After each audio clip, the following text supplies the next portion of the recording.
Now watch this.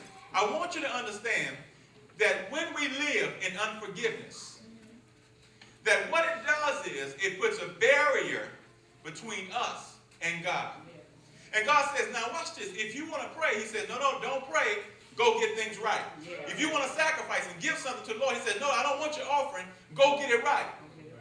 He says, if you have anything against anyone, we need to ponder in our mind, have I wronged anybody? Or is there anybody that has wronged me that I have not forgiven? Am I in a situation where I'm putting up barriers between God and myself simply because I have not forgiven somebody who has offended me? Now, I'm going to be honest with you today. Forgiveness is not easy. Because there are some people sitting in this room who have been wronged. I'm not talking about, there's some people in here, somebody took a little something out your car, took your CD case. I'm not talking about that. They got folks in here who have been molested and raped and ridiculed and put down, and all types of things that you have no idea what your neighbor has been through. And so sometimes it's easy for us to say, you ought to just forgive it, but you don't know how deep it runs. You don't know what they did to me. You don't understand that I've invested the best part of my life and they walked away. They left me with these kids by myself. You don't really understand.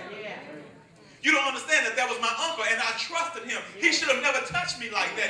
You don't understand. You don't understand that I put all my money in this business venture and they took all my stuff. You don't understand, Pastor. I do.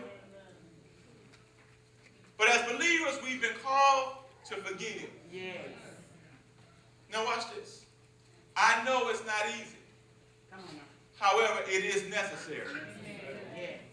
Now, I'm going to show you in just a minute, because if I don't close certain chapters in my life, I can never open new ones. And what most people don't understand is that not only am I holding them hostage, or they holding me, but the truth of the matter is I'm hurting myself. Number one, when somebody wrongs you, the first thing that happens is shock. You say, I can't believe this. Not her. No, not him. Not my daddy, not my mama. Not my brother or my sister. See, it's one thing when people outside the house hurt you, but sometimes the person that hurts you or offends you lives in your house. Sometimes the person that hurts you or offends you has your last name. And oftentimes the first step is shock. You're saying, I can't believe. No, not him. I never thought she would betray me. And then the next step, watch this, is denial. I get to the point where I say, man, this can't be happening. You start asking questions like, is this real? Am I dreaming? And then guess what? It progresses to the point where you get to anger. And then now you're angry. And what happens is hurting people hurt other people. You ever met somebody who had a bad attitude or was just nasty? It seems like they're nasty all the time. But nobody typically is just born nasty. They're shaped into nastiness.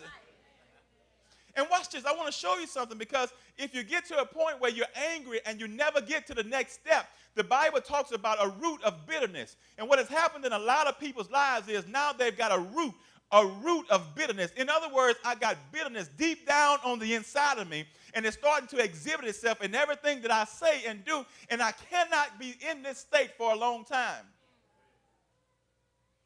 Then you watch this, you progress to a place of guilt. There are people who've done things, or people who walked away from marriages, and they're saying, well, was it me? Was it the way I dressed, or what I said, or what could I have done? There are people who die and leave us, and we ask questions, well, maybe if I would have done more. Maybe if I would have visited more. Maybe if I would have done this or that. Guess what? Oftentimes, it's not your fault. And there are people sitting in the room right now blaming themselves. Somebody touched you where you shouldn't have been touched. And you're saying, well, maybe my skirt was too high. He had no right. She had no right. It's not your fault. It's not about how you were dressed. It's not about what you did. It's not about how you carried yourself. It's just that God made us all free will beings, and somebody made a choice to do something that they shouldn't have done. And so now you shouldn't be walking around saying, well, maybe it was my fault, or maybe no. It's all right. It was not your fault. Hear me. It was not your fault. I can't tell you how many people I counsel, and that one, it's not your fault.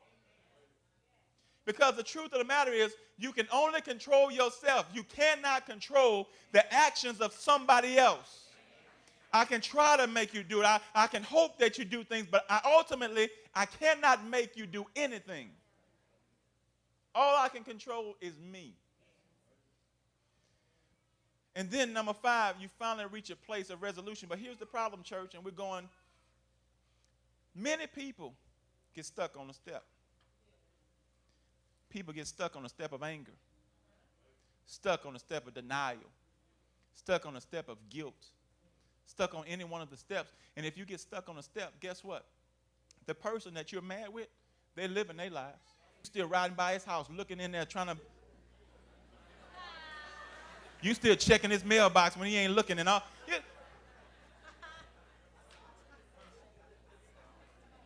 But God is calling us today to get up off of these steps and say, you know what? Today I'm getting my life back. Today I'm getting my joy back. Today I'm getting my peace back. Because watch this. And there are many people sitting in this room right now. You're trying to rebuild your life, but you have not removed the rubble of your past. And right now you're trying to build a house on a foundation that's leaning like this. And you're trying to build a house over top of stuff and old things that have happened. And God said, enough is enough. Stop. Get your spiritual bulldozer and remove the rubble away from your life. Stop just pushing it around and putting it in this place and that place. Get rid of it once and for all, or your past will keep bleeding into your present and contaminating your future.